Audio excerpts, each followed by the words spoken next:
প্রতিবাদ করবই ইনশাআল্লাহ। কারণ মুসলমান তো সেই জাতি, মুসলমান সেই জাতি যেই জাতি কখনো কোনো বাতিলের সামনে মাথা নত করে নাই। মুসলমান তো সেই জাতি যেই জাতি কোনো বাতিলের চোখ রাঙ্গানিকে ভয় করে না। মুসলমান তো সেই জাতি নিজের রক্ত দিয়ে জীবন দিয়ে কোরআনের আইন প্রতিষ্ঠা করেছিল। আজও আমরা কোরআনের আইন প্রতিষ্ঠা করতে ময়দানে জীবন দেব ইনশাআল্লাহ। করেন ইনশাআল্লাহ। তৌফিক দিবেন কে? আল্লাহ। সুতরাং মাদ্রাসা শিক্ষার প্রয়োজনীয়তা এই জন্য আছে, সমাজে সুদের অন্ধকার আছে না নাই? জোরে বলেন, ঘুষের অন্ধকার আছে না নাই? সমাজে দুর্নীতির অন্ধকার আছে না নাই? সমাজে ওজনে কম দেওয়ার অন্ধকার আছে না নাই?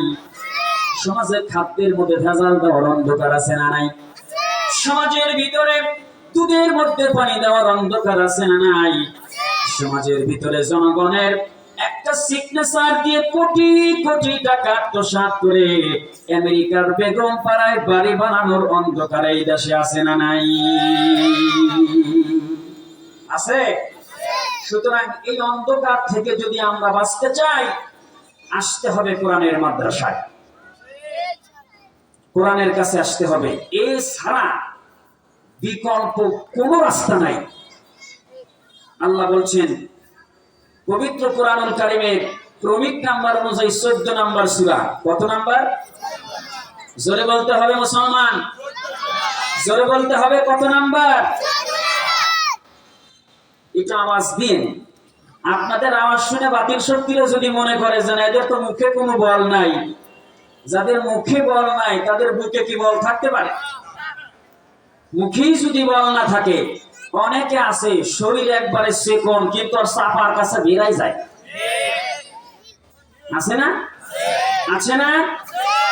সুতরাং আপনার শরীরটা চেকন হতে পারে, কিন্তু আপনার কোরআনের জ্ঞান যদি আপনার ভিতরে থাকে, কোরআনের দাস যদি আপনার ভিতরে থাকে, আপনার পা থেকে মাথা পর্যন্ত পুরোটাই কলিজা হওয়া লাগবে। কথা বলেন ঠিক কিনা?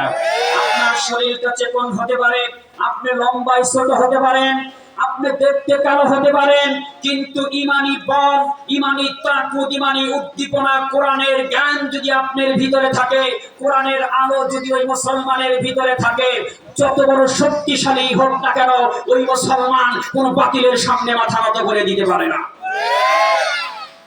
সুতরাং আপনি যেমনই হন, ছোট হন, বড় হন, ফর্সা হন, কালো হন, আপনার ভিতরে কোরআনের নূর থাকবে। কি থাকবে? কি থাকবে? বিড়াল কি দেখতে সুন্দর ছিল? কিন্তু সে কালো ছিলেন, তার ভিতরে কোরআনের নূর ছিল।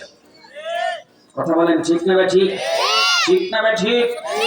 যতই অত্যাচার নির্যাতন তার উপরে এসেছিল, আল্লাহ পাকের কালেমা কিন্তু ভুলে যায় নাই। ভুলে যায় না। আজও এই পৃথিবীর জমিনে কোরআনুল কারীমের আইন প্রতিষ্ঠায় আজও মাদ্রাসার পক্ষে কথা বলতে গিয়ে, কোরআনের পক্ষে কথা বলতে গিয়ে, আজও কোরআনের রাস বাংলার জমিনে কায়েম করতে গিয়ে হাজার হাজার হাজার হাজার কোরআন প্রেমিক হক্কানি আলেমগুলো আজও কাশিমপুর কেন্দ্রীয় কারাগারে। কথা বলতে হবে মুসলমান, ঠিক কিনা? কোন অপরাধে তাদেরকে নেওয়া হয়েছে অনেকেই জানে না, জানে না অনেকে কোন অপরাধে নেওয়া হয়েছে তাদের।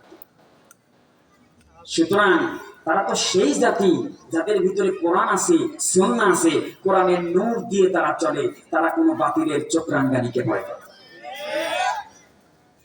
সম্মানিত ভাইরা আমার, পবিত্র কোরআনুল কারীমের সেই মাদ্রাসায় আপনারা এসেছেন, বর্তমানে এই জায়গাটা হচ্ছে একটা মাদ্রাসা যেখানে কোরআনের দার্স দেওয়া হয়। আপনারা কোরআন শিখবেন, আর এই কোরআন শিখে আপনার পারিবারিক জীবনে, আপনার সামাজিক জীবনে, আপনার রাষ্ট্রীয় জীবনে, জীবনের প্রত্যেকটা জায়গাতে আল্লাহর কোরআনুল কারীমকে পরিচালিত যদি করতে পারেন, এই কোরআন সমস্ত অন্ধকার থেকে টেনে ভেসে বের করে আল্লাহর জান্নাতের দিকে আপনারে নিয়ে যাবে। একটু জোরে কোন না সুবহানাল্লাহ। সুবহানাল্লাহ যদি ঠিক মতো না কোন আর কি করবে? সবাই কয় না, খালি শুনতে চায় নাকি? সবাই কয় না, খালি শুনতে চায় না। সবাই বলতে হবে মুখের আওয়াজ আর বুকের বল এক হতে হবে। কয়টা এক করবেন? মুখের আওয়াজ আর বুকের বল আছে তো আপনাদের? দুইটি এক আছে তো? অন্তরে যেটা বলে, অন্তরে যা আছে মুখে সেটা বলে, অন্তরে যা নাই মুখ দিয়ে সেটা বলে না, এর নাম ইমানদার। কথা বোঝেন? কথা বোঝেন? আপনার অন্তরে একটা আর মুখে হচ্ছে আর একটা, এরা হচ্ছে এক নাম্বার নির্ভেজাল টাটকা মুনাফিক। কথা কোন ঠিক কিনা? আলেম ওলামা দেখলে, হুজুর দেখলে, হুজুর একটু দোয়া করেন হুজুর, আর একটু দূরে যায় হুজুরের নামে লিস্ট দিয়ে দেয়। এরকম শয়তান আছে না নাই? এরকম শয়তান আছে না নাই? এরা হচ্ছে দুই পায়া শয়তান, মিনাল জিন্নাতি ওয়ান নাস। একটা জিন শয়তান, একটা মানুষ শয়তান। আমার আল্লাহ বলেছেন এইরকম দুই পায়া কিছু শয়তান পৃথিবীর জমিনে থাকবে। ওরা উপরে উপরে ইসলামের কথা বলবে, কোরআনুল কারীম শুনবে, হুজুরদের কথা শুনবে, কিন্তু যখন তার কাছ থেকে চলে যাবে, যাওয়ার পরে কোরআনের বিরুদ্ধে, হুজুরদের বিরুদ্ধে শুধু কথা বলবে। এরকম আছে না নাই?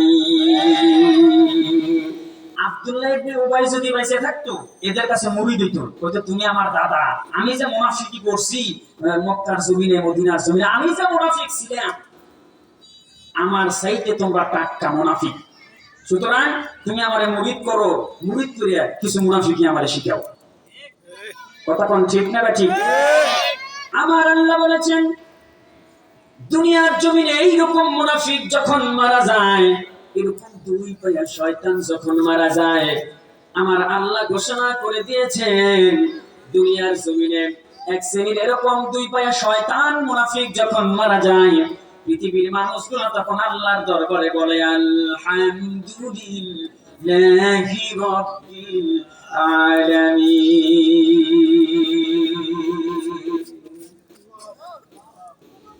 এইরকম যখন মরে, আল্লাহ তুমি ভালোই করছো, ওই শয়তানকে ঠাড়া পড়ায় মারছো।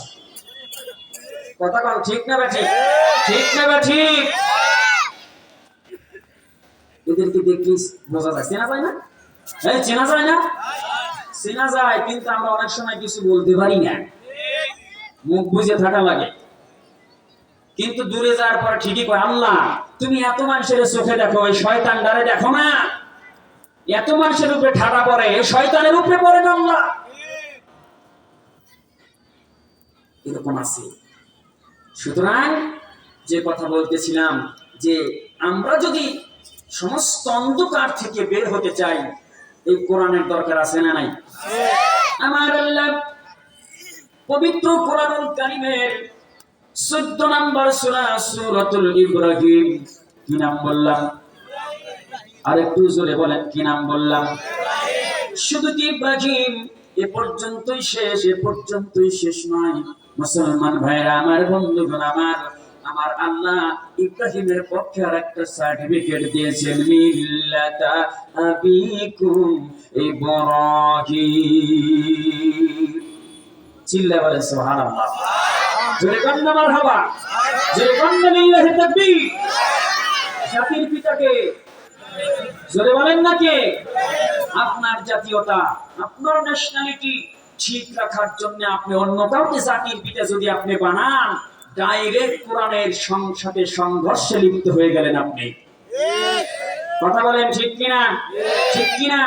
আল্লাহর কোরআন বলছে কাউকে যদি জাতির পিতা মানতে হয়, আমি আল্লাহ ঘোষণা করে দিলাম তার নাম হচ্ছে মিল্লাতা আবিকুম ইব্রাহিম। যারা ঈমানদার তারা মানবে জাতির পিতা ইব্রাহিম।